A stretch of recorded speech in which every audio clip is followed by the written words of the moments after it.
So hello to everyone, कैसे हो आप सभी। I hope you all are very well. तो मैं हूं Joshika from Learno Hub, the free learning platform जहां पर आप पढ़ सकते हो math, science, SST absolutely for free at learnohub.com।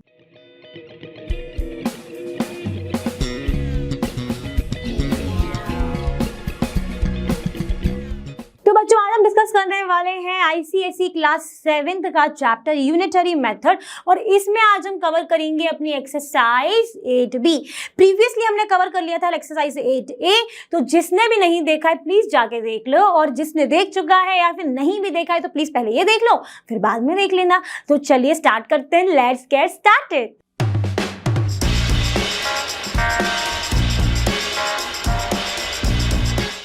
तो चलिए बात करते हैं, आज की शुभारंभ जो होने वाला है वो होगा एग्जाम्पल से ही। जो कंसेप्ट था बेसिक वो हमने फर्स्ट क्लास में कवर कर लिया है, तो अब हम देखते हैं इसका एग्जाम्पल। तो यहाँ पर if the cost of 8/15 of a certain cargo is ₹2000, find the cost of 3/5 of the same cargo. This is your question. तो हमारे पास अगर हम एक नॉर्मल मेथड से करें तो गिवन क्या चीज है हमारे पास, गिवन है हमारे पास cost of 8/15 of a certain cargo कितना दिया गया है हमें, ₹2000। यहां से अगर आप चाहो तो आप निकाल सकते हो कॉस्ट ऑफ अ होल, और आप कह सकते हो वन कार्गो, वो क्या हो जाएगा 2000 में आप इसका डिवाइड करोगे, यानी आप क्या लिखोगे ₹2000 डिवाइडेड बाय 8/15। अब इसको आप सॉल्व करोगे तो जब हमें पता है कि 2000 को हम ऐसे लिखेंगे, यहाँ पर जो डिवाइड वाला साइन है वो कन्वर्ट हो जाएगा मल्टीप्लीकेशन में। देन सेकेंड वाला जो ये पोर्शन है इसको हम रेसिप्रोकल कर देते हैं, यानी 15/8। अब आप इसको डिवाइड कर लोगे, क्या हो जाएगा 2 4 जा 8, और ये हो गया 1000। 2 2 जा 4 और 5 जा 10, 2 0, और यहां पर आ गया ये 250। आया ना, ठीक है। अब हम क्या करने वाले हैं, 250 मल्टीप्लाई 15 करेंगे, ठीक है। यानी 25 का अगर आप मल्टीप्लाई कर लेते हो 15 से और फिर उसमें 0 लगा देना, ओके मैम। तो 25 मल्टीप्लाई 15, 5 5 से 25 कैरी 2 12 5, और ये हो गया 2, तो ये हो गया 573। क्या रहा है 375, यानी एक 0 और लगा दोगे तो 3750। क्या रहेगी यूनिट, रुपीस रहेगी। Okay done. यहां पे हमने किसकी बात कर ली, अब वन कार्गो का हमने निकाल लिया कितने का पड़ने वाला है, ठीक है। ओके, अब यहां पर हमें निकालना किसका है, 3/5 ऑफ द सेम कार्गो की प्राइस हमको निकालनी है। तो जब वन कार्गो की इतनी हो जाएगी तो 3/5 कार्गो की मल्टीप्लाई कर देंगे, बिल्कुल। तो यहां पर अब आप लिखोगे cost of 3/5 of the same cargo, क्या हो जाएगा ₹3750 मल्टीप्लाई 3/5। अब आप डिवाइड करोगे तो ये हो गया 7 जा 35, 750 मल्टीप्लाई 3, मल्टीप्लाई कर लो 3 से, 5 3 जा 15 कैरी 1, और 7 3 जा 21, और यहां पर हो गया ये 22, और एक 0 और आ जाएगा, यानी क्या आ गया इसका 3/5 ऑफ द सेम कार्गो की क्या आ गई प्राइस, ₹2250, यानी 2250 रुपीज आ गई है। तो ये क्वेश्चन डन हो गया एक नॉर्मल मेथड से। Now we are going to try the same question with the help of yes arrow method. चलिए देखते हैं। तो अभी हम अप्लाई करेंगे सेम क्वेश्चन के लिए एरो मेथड। अब एरो मेथड में हमने क्या पढ़ा था कि जो भी हमको निकालना होता है उसको हम रखते हैं एक्सट्रीम राइट कॉलम में, ठीक है। तो हमें निकालना क्या है यहाँ पे, कॉस्ट। तो यानी यहाँ पर तो आ गया कॉस्ट, और यहाँ पर हो गया कार्गो। तो यहाँ पर आपके पास 8/15 ऑफ सर्टेन कार्गो का गिवन है कितना, ₹2000, और आपको निकालना है 3/5 का, तो ये आप मान लोगे ₹X। ठीक है। अब ये डायरेक्ट वेरिएशन है या इनवर्स वेरिएशन है ये देखना है। जब 8/15 का फ्रैक्शन जब था किसी भी कार्गो का, इतना प्राइस इतना था, तो 3/5 का इससे ज़्यादा ही होगा, बिकॉज ये वाला फ्रैक्शन बड़ा ही है तो इसकी प्राइस ज़्यादा ही हो जाएगी। तो यानी यहाँ पर हो जाएगा डायरेक्ट वेरिएशन। ठीक है। अब क्या होता है डायरेक्ट वेरिएशन में कि भाई जो भी हेड है एरो का वो ऊपर आया न्यूमरेटर में, अपॉन में आया 2000, दैट इज इक्वल टू 3/5/8/15।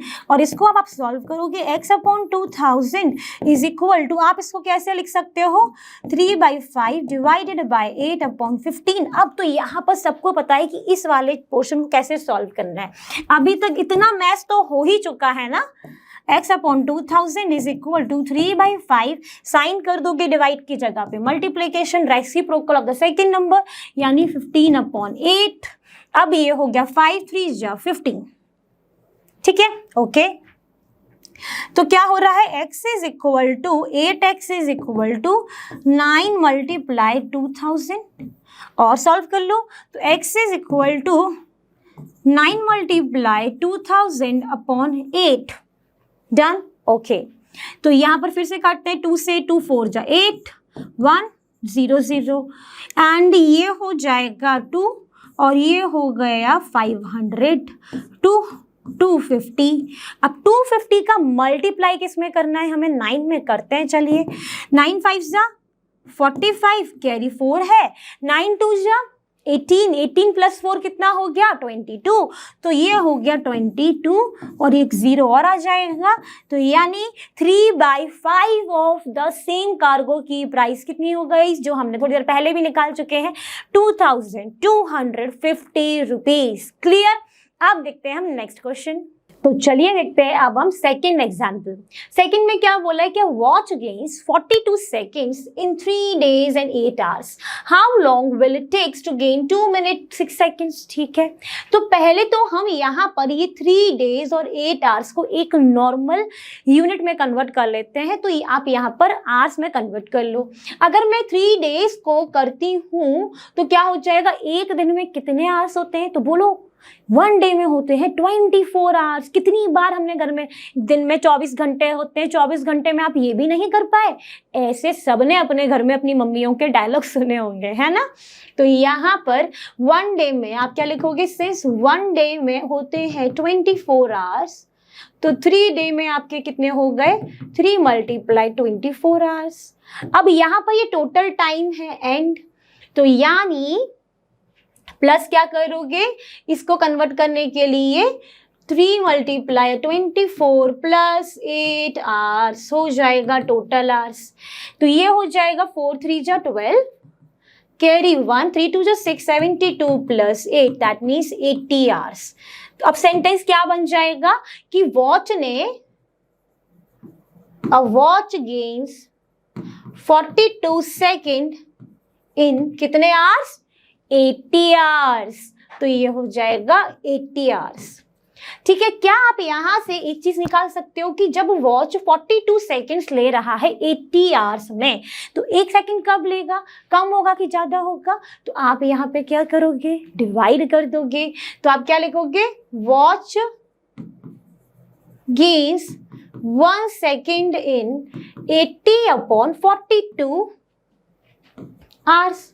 क्यों, जब 42 सेकेंड 80 आवर्स में ले रहा है तो 1 सेकेंड तो कम ही देर में ले लेगा ना, कम ही घंटों में ले लेगा, तो इसलिए हमने डिवाइड करा है। तो ये आ गया हमारे पास। अब आपको पूछा क्या है कि how long will it take to gain 2 minutes 6 seconds। अब यहाँ पर भी आप इसको सेकंड में कन्वर्ट कर लो। तो 2 मिनट को अगर आप सेकंड में करोगे तो आपको बताइए कि 1 मिनट में होते हैं कितने सेकेंड, 60 सेकेंड्स। तो 2 मिनट में कितने हो जाएंगे, 2 मल्टीप्लाई 60 सेकेंड प्लस 6 सेकेंड, यानी ये कितना हो गया 120 सेकेंड प्लस 6 सेकेंड। तो ये हो गया टोटल 126 सेकेंड। Done, okay. अब आपको निकालना था कि कितना टाइम लेगी वॉच 126 सेकेंड लेने में। तो जब आपके पास 1 सेकेंड का पता चल गया है तो वॉच गेन्स 126 सेकेंड्स इन कितने आवर्स में लेगी, तो 1 घंटे का इतना है, तो 126 का हो जाएगा 80/42 मल्टीप्लाई 126 सेकेंड, ये आवर्स में आ जाएगा। अब यहाँ से इसको आप काटोगे, कैंसिल करोगे यानी डिवाइड करोगे, तो 42 3 जा होता है 126, 3 2 जा 6, 4 3 जा 12, तो ये हो गया इसका 3 टाइम्स, यानी ये कितना आ गया 240 आवर्स। तो कितना टाइम लग रहा है वॉच को 126 सेकंड के लिए, 240 आवर्स लग रहे हैं। अब क्या मुझे कोई यहाँ पर बताएगा इस 240 आवर्स के लिए कितने दिन हो जाएंगे। सोचेंगे यहाँ पर कि 1 डे में होते हैं 24 आवर्स, है ना, एक दिन में 24, तो 240 आवर्स के लिए कितना हो गया, एक दिन में 24, यानी 10 दिन में 240 हो जाएंगे। तो यहाँ पर मैं फिर से वही लिख रही हूँ कि 1 डे में आपके पास होते हैं 24 आवर्स। ठीक है, आपको 240 आवर्स करने हैं, यानी कितना मल्टीप्लाई करना है 10 का, तो 10 डे में कितना हो जाएगा 24 multiply 10 hours, that is your 240 hours. ठीक है, तो इसको आप लिख सकते हो कि time taken for a watch to gain 126 second, आप लिख दोगे आइदर 240 आवर्स और 10 डेज, दोनों ही बराबर हैं।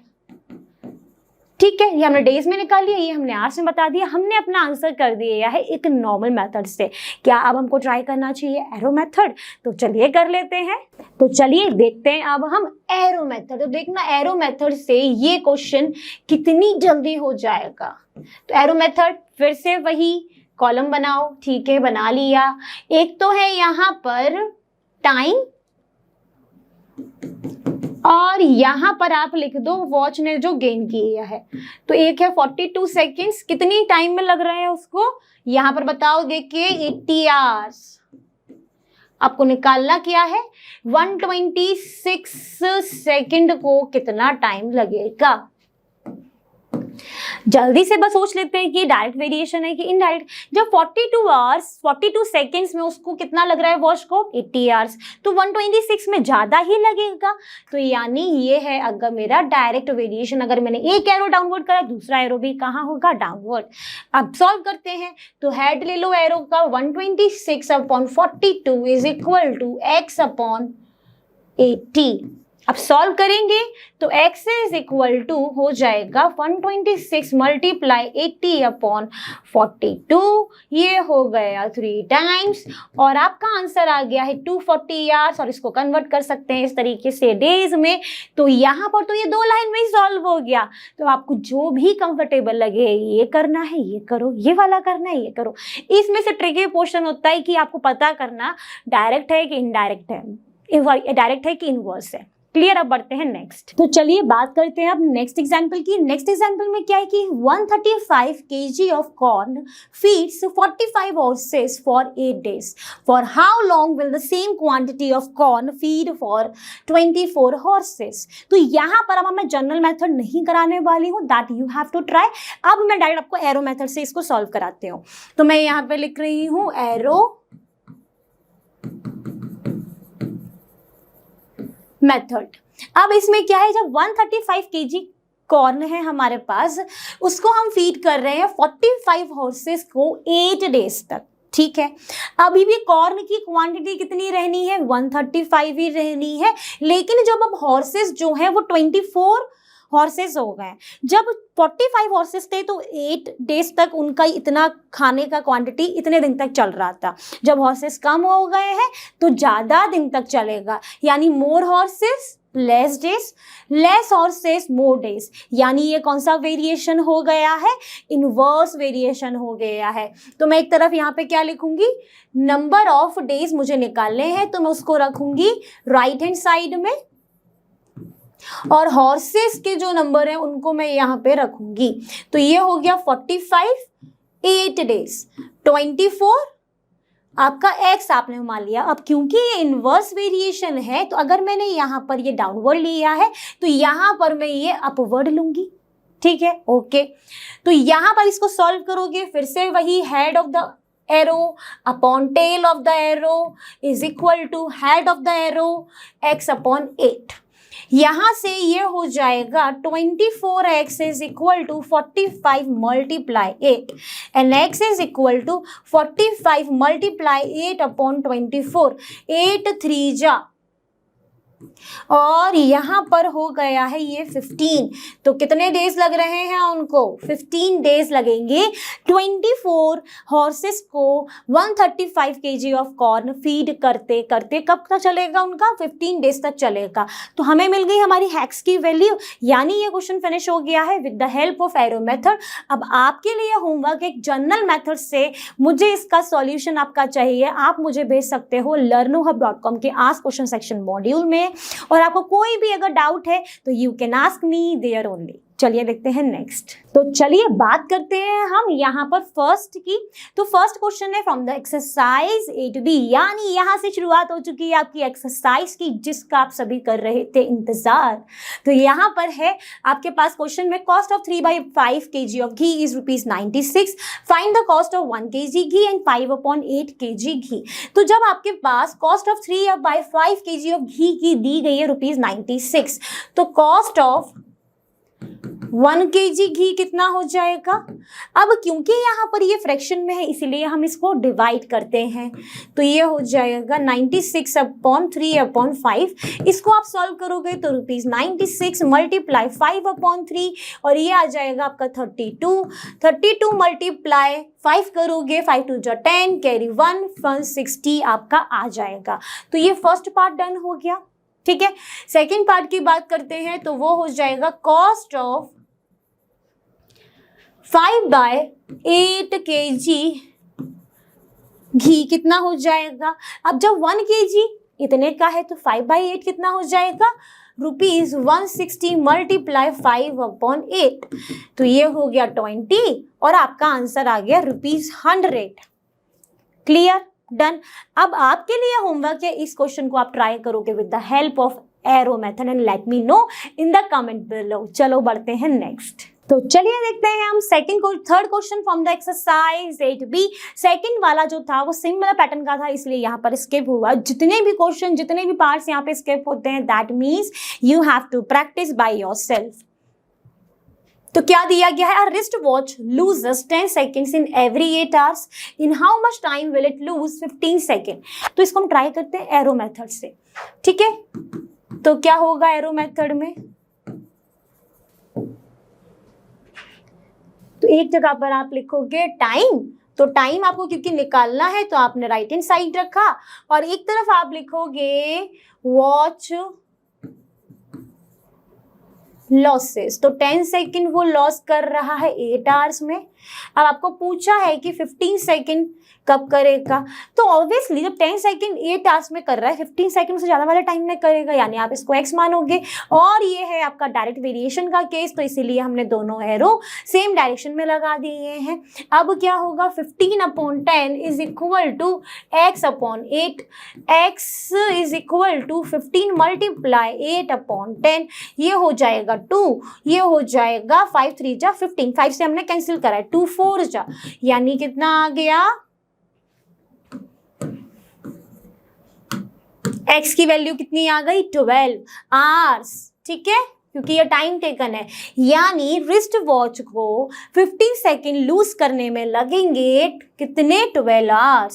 ठीक है, डन। अब बढ़ते हैं नेक्स्ट। तो चलिए देखते हैं question number 5 from the exercise that 50 men mow 32 hectares of land in 3 days. How many days will 15 men takes to mow it? ठीक है, तो आपके पास गिवन है 50 men mow। देखो ये लैंड तो सेम एरिया है यहाँ पर भी, तो हम इसको नहीं कंसीडर कर रहे हैं। 50 men mow land in 3 days। ठीक है, तो 1 man कब करेगा? एक आदमी कितने दिनों में करेगा? जब 50 आदमी को 3 days लग रहे हैं तो 1 man को तो बहुत दिन लगेंगे, उसके यार बहुत मेहनत करनी पड़ेगी। तो 1 man कितने दिनों में करेगा? ज्यादा दिनों में, यानी 3 मल्टीप्लाई 50 days, वो कितना हो गया? 150 days। अब आपसे क्या पूछा है कि आपको कितने लोगों का बताना है, 1 मैन का आपने बता दिया, कितने लोगों का पूछा है, 15 मैन, तो 15 मैन 1 मैन के कंपैरिजन में कम दिन लेंगे, यानी 150/15 हो जाएगा, ये हो गया आपका 10। कितने दिन लग रहे हैं उनको, 10 डेज लगेंगे। तो ये आपका सॉल्व हो गया क्वेश्चन। तो आप लिख दोगे has 15 man take 10 days to mow the 32 hectares of land। ये तो हमने जनरल मेथड कर लिया। अब हम बात करते हैं एरो मेथड की। तो आप क्या लिखोगे, क्या निकालना क्या है आपको, मैन आपको नहीं निकालना है, तो आपने इसको इस तरीके से रखा, आपको निकालने हैं डेज, तो मैंने इसको राइट हैंड साइड पर रखा। 50 मैन कर रहे हैं 3 days, तो 15 मैन कितने में करेंगे।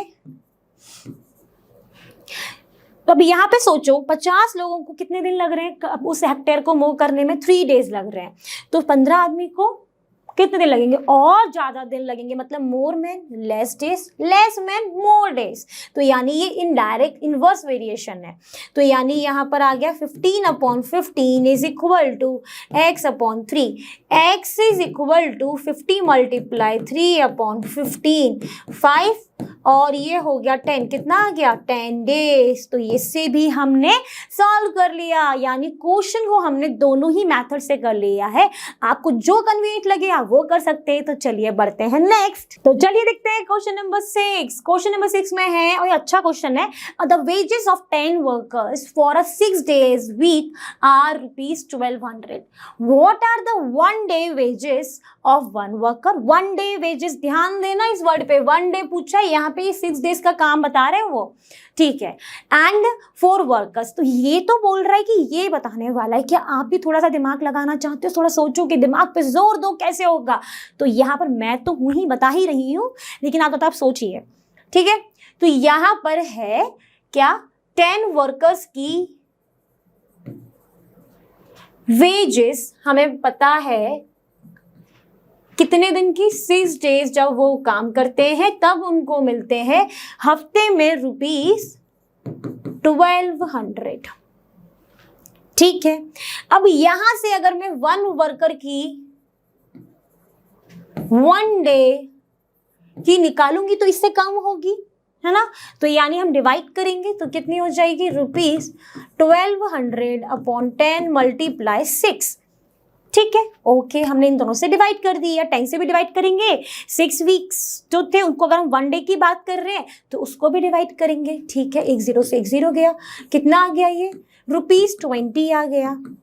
तो यानी जब एक वर्कर 1 दिन काम करता है तो उसको मिलते हैं ₹20, ठीक। तो क्या हमने यहाँ पे फर्स्ट पार्ट सॉल्व कर लिया, सोच के बताओ क्या बोला है, the 1 day wages of 1 worker पता नहीं थी तो हमने बता दिया 1 day wages of 1 worker is ₹20। तो यानी फर्स्ट पार्ट डन। अब देखेंगे सेकंड पार्ट। सेकंड में क्या है कि हमको बतानी है वेजेस ऑफ 4 वर्कर्स, यानी अब वर्कर्स हमारे बढ़ गए हैं, ठीक है। दिन एक ही है, यानी 4 वर्कर का 1 दिन काम करने का कितना पैसा है। तो हमारे पास 1 day 1 वर्कर का है, तो यानी 4 का ज्यादा ही होगा, तो वो आ जाएगा आपका ₹80। तो ये क्वेश्चन हो गया है सॉल्व। अब बढ़ते हैं नेक्स्ट। तो चलिए देखते हैं question number 8 from the same exercise, जिसमें बोला है the truck uses 20 liters of diesel for 240 kilometre. यानी एक ट्रक को लग रहे हैं कितना पेट्रोल की रिक्वायरमेंट होती है, 20 liters, जब वो 240 किलोमीटर चलता है। आपसे पूछा क्या है कि अब उसको कितने लीटर्स का जरूरत पड़ेगा जब उसको ट्रेवल करना है 1200 किलोमीटर, यानी 240 किलोमीटर में 20 लीटर लग रहा है तो 1200 में ज़्यादा ही लगेगा, ये तो एक नॉर्मल बात है। यानी ये किसका क्वेश्चन है, डायरेक्ट वेरिएशन का है। तो यहाँ पर हम यूज कर रहे हैं एरो मेथड। तो आपको पता है डिस्टेंस एंड डीजल रिक्वायर्ड, जो कि हमें बताना है, तो इसलिए हमने उसको राइट हैंड साइड पर रख दिए। अब यहाँ पर 240 किलोमीटर पर उसको लग रहा था 20 लीटर्स, तो 1200 किलोमीटर पर कितना लगेगा ये हमने मान लिया है x। यहाँ पर ये है डायरेक्ट वेरिएशन का क्वेश्चन, तो ये हो जाएगा 1200 upon 240 is equal to x upon 20। यहाँ से आपका x आ जाएगा 1200 मल्टीप्लाई 20 अपॉन 240, 12 और ये हो गया 100, यानी कितना रिक्वायर्ड होगा 100 litres of petrol for 1200 kilometre. तो हमने क्वेश्चन क्या कर लिया सॉल्व, यानी बढ़ते हैं नेक्स्ट। तो चलिए बात करते हैं अब 10th क्वेश्चन की। 10th में क्या है, the camp has provisions for 60 peoples of for 18 days, in how many days the same provision will finish off if the strength of the camp is increase to 72। ठीक है, तो यहां पर हमने दिया है कि 60 पीपल्स को लग रहे हैं 18 डेज। अब आपको पूछा है कि कितने दिन लगेंगे 72 पीपल्स को, जब हमारी जो स्ट्रेंथ थी वो हमने इंक्रीज कर दी। तो यहां से अगर मैं 1 डे लूं तो 1 डे में क्या होगा, ज्यादा पीपल्स होंगे, या फिर आप बोल सकते हो कि 1 पीपल्स में अगर मैं यहां से निकालूं 16 पीपल्स के लिए 18 डेज लग रहे हैं प्रोविजन में, और 1 पीपल को क्या होगा, ज्यादा दिन लगेंगे, यानी 18 मल्टीप्लाई 60 डेज हो जाएंगे। अब आपको पूछा क्या 72 में कितने लगेंगे, तो आप करोगे 18 मल्टीप्लाई 60 अपॉन 722, इसको आप कर लोगे सॉल्व और क्वेश्चन हो जाएगा डन। तो यहाँ पर अब आप स्टार्ट करोगे इसको डिवाइड करना, तो ये हो गया 2 9 जा एंड 2 3 36, और ये हो गया 4, और यहाँ पर आ गया 4 1 जा 4, और बचा आपके पास क्या 20, तो यानी 15। तो कितने दिन लगेंगे उसको, 15 डेज लगेंगे। 72 पेपर्स का प्रोविजन को कंप्लीट होने में लगेंगे 15 डेज। क्वेश्चन हो गया है सॉल्व, बढ़ते हैं नेक्स्ट। तो चलिए देखते हैं अब हम क्वेश्चन अपना 11, जिसमें बोला है कि with the uniform speed of 27 kilometre per hour a vehicle runs 1 hour 40 minutes, find how much time will it take to cover the same distance with the speed of 30 kilometre per hour. अब बताओ, speed जब 27 kilometre पर आती तब उसको इतना time लगा, उसने अपनी स्पीड को इंक्रीज कर दिया, यानी टाइम डिक्रीज हो गया, यानी less speed more time, more speed less time, यानी this question is based on inverse variation. अब अगर मैं यहां पर एरो मेथड लगाऊं तो पहले तो मेरे पास है स्पीड एंड टाइम टेकन, तो ये हो गया स्पीड तो मेरे पास है 27 किलोमीटर पर आवर, और ये हो जाएगा 1 hour 40 minutes। इसको आप क्या कर लोगे, कन्वर्ट कर लोगे। ठीक है, तो 1 hour में होते हैं आपके पास 60 मिनट्स, यानी 60 + 40 is equal to 100 minute. Clear. अब यहाँ पर सेम डिस्टेंस आपकी सेम है, स्पीड हो गई है 30 किलोमीटर पर आवर, तो ये क्या हो जाएगा x। क्लियर। अब ये क्वेश्चन क्योंकि इनवर्स वेरिएशन का है, तो एक एरो नीचे तो एक एरो ऊपर, तो यहाँ पर हो गया 27 kilometre per hour upon 30 kilometre per hour, यानी यूनिट तो हो जाएंगी कैंसिल, तो 27 upon 30 is equal to x upon 100 minute. Okay, अब इसको आप सॉल्व करोगे तो x is equal to 27 multiply 100 upon 30, ये 0 से 0 गया, ये हुआ 9, और आपका आंसर आ गया है 90 मिनट्स। यानी जब उसने स्पीड बढ़ाई तो उसका टाइम कम हो गया और वो पहुंच गया है 90 मिनट्स में। क्लियर। अब बढ़ते हैं नेक्स्ट। तो चलिए देखते हैं 12th क्वेश्चन। 12th में क्या है, अ fort has provisions for 300 man for 70 days, for how many days will the same provision be sufficient for 250 man. 300 man के लिए उसका जो प्रोविजन है वो 70 डेज तक चल रहा है, अब उसने लोग कम कर दिए, ज्यादा दिन तक चल जाएगा, यानी more man less days, less man more days, यानी क्वेश्चन किसका हो गया है आपका इनवर्स वेरिएशन। जैसे ही मुझे ये मालूम पड़ जाता है, मुझे कन्वीनियंट होता है एरो मेथड, तो मैं यहाँ पर आपको फिर से बता रही हूँ एरो मेथड। नॉर्मल मेथड आपको खुद ट्राई करना है और मुझे बताना है, और फिर भी कोई डाउट होता है तो प्लीज उसमें क्वेश्चन भेजना, साथ में लिख देना कि मैम डायरेक्ट वेरिएशन वाला बता दो, तो मैं बता दूंगी। क्लियर? तो यहाँ पर है आपके पास मैन और डेज। 300 मैन को लग रहे हैं 70 डेज एंड 250 को हमें नहीं पता, लेकिन हमें ये मालूम पड़ गया जब 300 को 70 डेज लग रहे हैं तो भाई 250 को और ज़्यादा ही दिन लगेंगे। ठीक है, तो ये हो गया है इनवर्स वेरिएशन का क्वेश्चन। तो यहाँ पर हो जाएगा 300 upon 250 is equal to x upon 70, और x is equal to 300 multiply 70 upon 250। ये 0 से 0 हो गया है कैंसिल, ये 5 5 सा एंड ये हो गया 60। 5 1 जा 5 और आपका 12 मल्टीप्लाई 7 यानी 84 डेज लगेंगे जब 250 मैन है। क्लियर? यानी क्वेश्चन हो गया है डन डन डन डन। अब बढ़ते हैं आगे। तो बच्चों आई होप आज का सेशन आपके लिए काफी अच्छा रहा होगा और आपको मजा आया होगा इन मेथड्स को कैसे यूज कर रहे हैं क्वेश्चंस में उसको देखकर। तो जैसा कि आप जानते ही वो लर्नोहब फ्री है पर बेस्ट, और यहाँ पर आपको मिलता है math science absolutely for free at learnohub.com। So thank you everyone.